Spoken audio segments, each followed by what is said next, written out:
ขอย้อนวายถวยทุนถวยเทถวยลิเดียกาขาลุ่นเลือไหลเสือนิรญาติได้เข้ามาสู่พิธีกรรมผูกขาดทางมุขลดังกุศลดีด้วยเสือมาไว้องค์เอื้อข้าถ่ายฝ่ายแท้ให้แก่ผูกขาน้อยห้อยได้ว่าเสือสูงว่าสักเอกามีท่านคุณกาไม่รู้สวรรค์ทั้งหกสันเนี่ยจะรู้เป็นถวยเทวันคุณเอาห้องทั้งสวรรค์สันใหญ่จันตาลิขีท่านที่น้องกลางหาวอาณาพาวิหาดวงวิมานนี้เทียบทั้งปวงคุณเอาสันวิมานเน้นเด่นสง่าเพิ่งวิมานยานฟ้าพาดวงปวงสถานที่เปเทพทุกท่านที่หนาวอยู่บนเกาะกลางสมุทรทะเลหลวงพวงนาทีท่านนาพระเถรตามหนห้องดินแดนแก่ประเทศจะพามีอยู่ในเขตหมู่บ้านสถานเท่าตัวไปกรุณาธานีน้ำในบ้านและป่าไม่ในป่าทุ่งนาเขหาวัดถุนนี้เขตเดตามเขหาเงินสร้างเห็นสถานเนายังแงภูมิมาอยู่ให้หน้าสาสางภูมิสถานดันดอนซุนเทวชราตราวิสามีอยู่ตามรุ่มแม่น้ำตามเพื่อนแผ่นดินที่ไกลที่ไกลไหนที่ภูมิสถานอยากกลับขันธาพนาคาเพิ่งอยากสาคนข้างหน้าเอาในน้ำอยู่ทั้งเบิกทั้งเพื่อนในที่สูงหลวงกำนั่งดูขาป่าไม่ไกลไกลเหตุทัน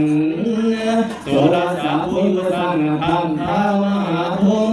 ผู้ดลเดชาเดียที่ล้นลื่นล้นเนี่ยโมกันสาบนกว้างจากกวาลสถานที่ทุกราชปัตตาภีสัมมาทิฏฐิเทพเจ้ามาหุ้มเอาใส่กันเดียทันตาสันติเงียงมุนิวาราชนังสาเตมิสุนันตุเนาคาบัดนี้นั้นขอเชิญท่านเป็นสักขีสดับธรรมพังวันนี้ประเสริฐดีดวงกาแผ่เดชะปกป้องของไผ่ไกลนีลาให้แก่ญาติพี่น้องที่มาเข้าสู่พิธีให้ได้เพิ่งผ้าอาศัยเพิ่งผ้าพระอายุให้เสด็จสู่ดูธรรมน้ำพระพุทธศาสนาขออำนาจคุณพระพุทธเจ้าขออำนาจคุณพระธรรมเจ้าขออำนาจคุณพระสงฆ์เจ้าขออำนาจคุณเทวดาเจ้ามาห้อมเอาว่าซอยสู่นั่นละนะนอละดื้อ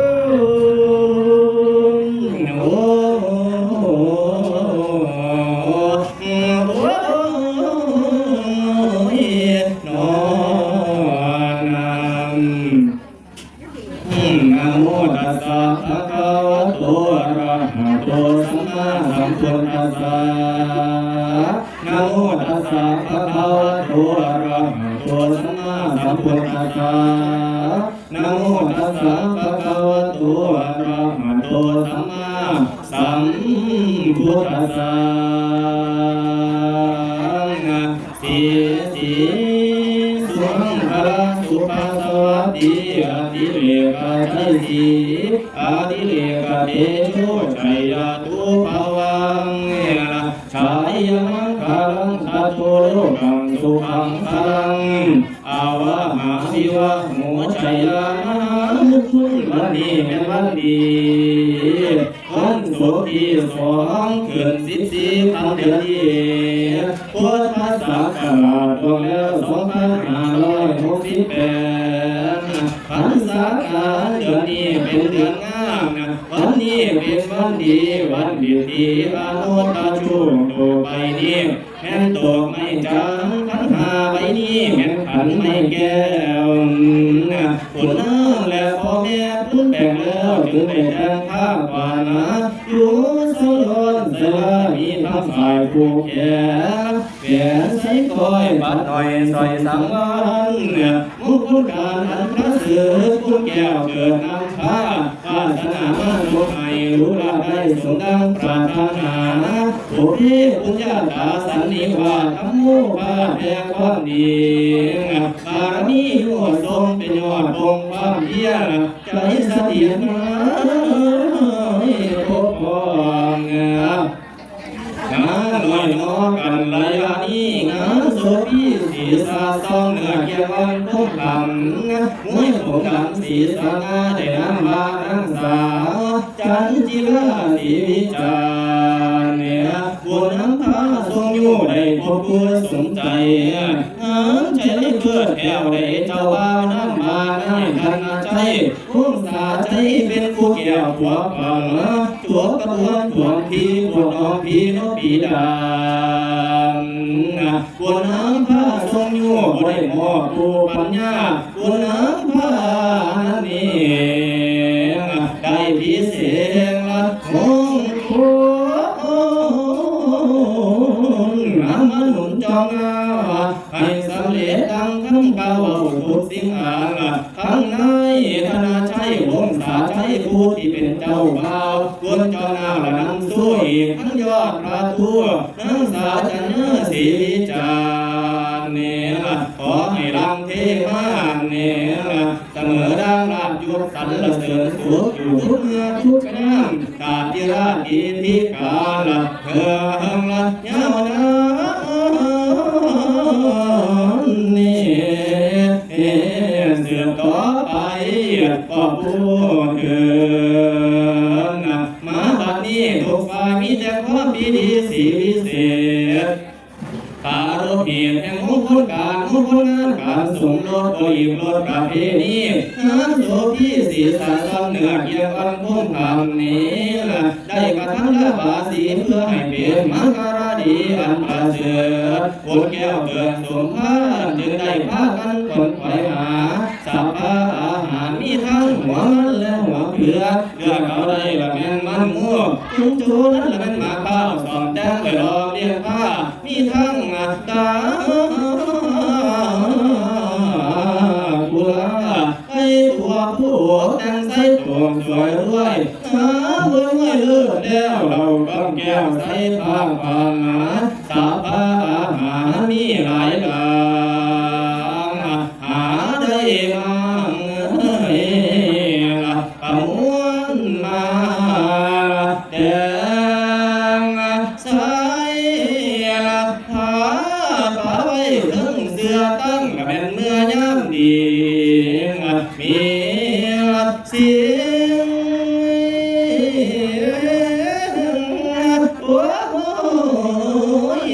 ใส่บ่สาวมาบัดนี้เพิ่นจึงได้ไปอาราธนาอาจารย์เจ้าผู้ฉลาดมานั่งอาเดินเดินกว่า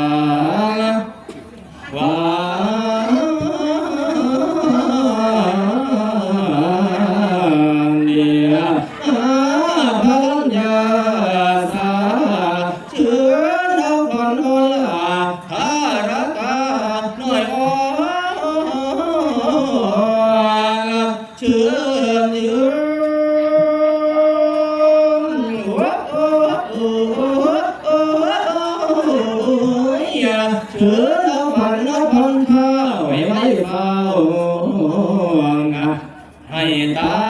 วมาให้ตาวมาให้เดื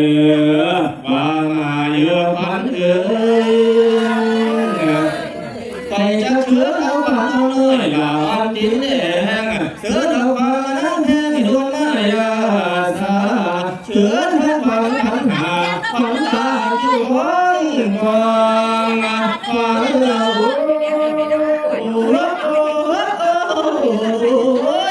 ขวัญเจ้าผ่านกระแม่นผ่าบ้านไว้นานแล้วนี่ให้ตาวมาให้ตาวมาเดือ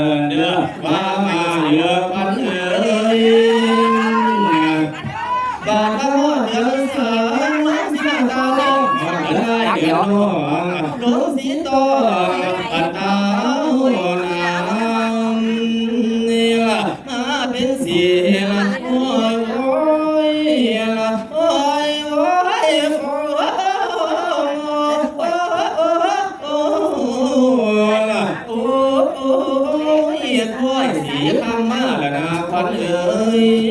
ละบาดก็หอดเดือนหัวงานฝนนี่ตัวลงมาอยู่ที่จุนสิหันบนน้ไม่แก่แสงสาขาไม่ใบยาว่าปงเขียฟูปูปาเต้นลุกสมบังมีน้ำไม่ปากับอุปาทอนสิวเอาจมูกขาวลมภาษีเจ้า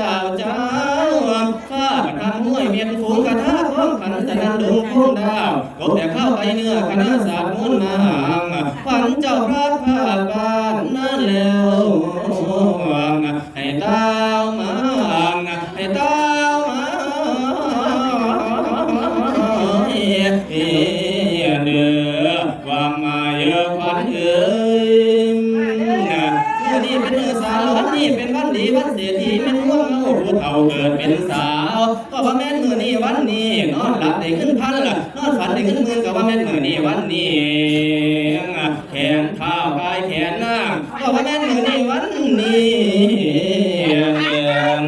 เขาเต็มชาลุ่นคือก็ว่าแม่นมือนี้วันนี้สามวันละให้เพื่อได้แก้วพุ่งมาหาเจ้าเด้อมาเมื่อให้เพื่อได้เสียผ้ามาหาเจ้าเด้อให้ขาข้าวกายขาหน้าสุขสบายและพังพวงจะไม่ใจอ่อนน้อมตั้งต่อส่งเสยเจ้าเป็นถือเจ้าจะตั้งใจกว้างเจ้าจะก้าวหัวทางสรรพสิ่งอันใดไล่ไก่ให้เจ้าว่าสู้ไล่หมาให้เจ้าว่าเสียไล่หัวคุ้ยให้เจ้าละว่าเนื้อเจ้าจะได้เลือดเด็ดเดียวช่วยเลยตอนเจ้าพูดเจ้าได้ปากโคตรสรรพสิ่งอันใดให้เจ้ามีใจใส่ดองน้ำแทบให้เจ้าไม่รู้ให้เจ้าหักแม่ผัวอย่าได้บอกมึงว่าคนผัวเพิ่งสู้เจ้าเป็นผู้มูนักปาฟังธรรมถึงเดือนดำได้ไปเที่ยวเล่นระยำคำเมื่อหลังตังนั้นละเงื่อนใช้ผ้าสูงหลังใหญ่ก็ทอดใส่บาทลงเงื่อนหลังคงนั่นละเงื่อนพอเกยสั้นต่อหลังสวงแก่นเงื่อนลงเลยเงื่อนป้าหลังหากว่างกระดังใส่แขนหน้าไล่ลูกผมหุบหน้าแปดเกินห้าพุ่งกระเบื้องดินขอมีหัวเย็นหลังสูงพร้อมทางทั้งมาสากแขนเฮียงอาชายให้ในเงื่อนเราเงื่อนพ่อแก้วพ่อแม่พ่อให้แล้วแก่ลูกทั้งสองให้เจ้ามาคุณปอกินท่านยาให้เจ้าได้ยาดน้ำเนื้อเยียงเที่ยวราคาได้กินสิ้นให้เจ้าสู้เงินได้กินปลาให้เจ้าสู้เงินยาเพื่อซาเจ้าบนกว้างอยู่สู่พายมีลูกสาวลูกชายเด็กพ่อพระเสือให้เจ้าได้ลูกแก้วเปิดมองให้หูทนให้เจ้าได้ฟังคำสอนตาและยายพ่อและแม่ใจแคบความพี่น้องกับวงศาตาเบื้องซ้ายเจ้าได้เหลียวดูซ้ายตาเบื้องขวาเจ้าได้แลดูสูงถึงย้ำเล่นให้เจ้าแต่งผ้าเขาถึงยามเศร้าให้เจ้าแต่งผ้าเงยเจ้าจะได้นอนหลับไหลตื่นสายพิษหีนให้เจ้าจีมาไปประสงค์ใส่ผ้าง่ายเจ้ามีผัวให้เจ้าทิมใจเก่าเราให้น้อยให้เจ้าย้ายไปเราให้ใหญ่ให้เจ้าย้ายคุณหมูคุณของเจ้าและนางแก่หัวกาแล้วสั่งเดือมถวยพรเป็นคำสอนพระอินทร์สังลูกเจ้ามีโชคแล้วให้เจ้าไปเพียรเอาเนื้อฟ้ามาเยอะฟ้า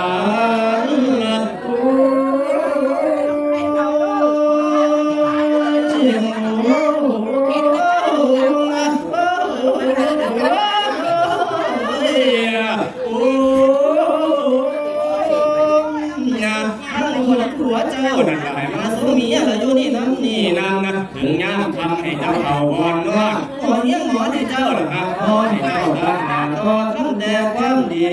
ตั้งสุมีละเพียงพ่อพ่อน้อยไอ้แหลมคำคอยให้เจ้ารัวสวัสดีก็ผู้เกิดว่าแล้วนั้นตั้งแต่แห่แต่ในภาระมือนี้นี่เมื่อนาให้ขวัญเจ้านี่อย่าได้คอยสาเสียสีให้จะมีอายุยืนยาวอย่าได้สั่นมันให้จะมันปานงามเขาหวงมันให้จะมันปานข้างหมูถอกเตือนมันให้จะมันปานเกลือนสร้างห่วงมันให้จะมันปานโค้งซ้ำล้อมันให้จะมันปานก้อนหินแดงแข็งให้เจ้าแข็งละปานแผ่นหินลาสูงเทียมอาเขาสมีใหญ่เพียงจอของเจ้าทั้งสองนี่อย่าได้หาใหญ่เพียงหลักของเจ้านี่อย่าได้คนละอย่าได้คนเหมือนตัวอย่าได้มองเหมือนเจ้าจะได้เท่าเก่าเสียสีให้ขวัญเนี่ยเจ้าว่า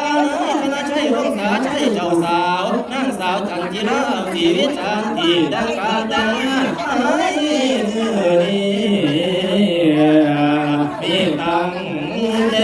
นอายุนั่งสุขังพาลังคอยตั้งเทียง ดวงทันเดียละจวงใจนี่กระดวงทันเดียละจวงใจ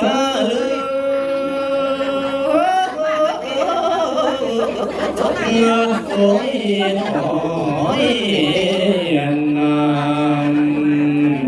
สัพพิพุทธาอรปัตตาปฏิปานันจะยังพลังอรหันตานันจะเดหิระพังทันทาวิสัพพโส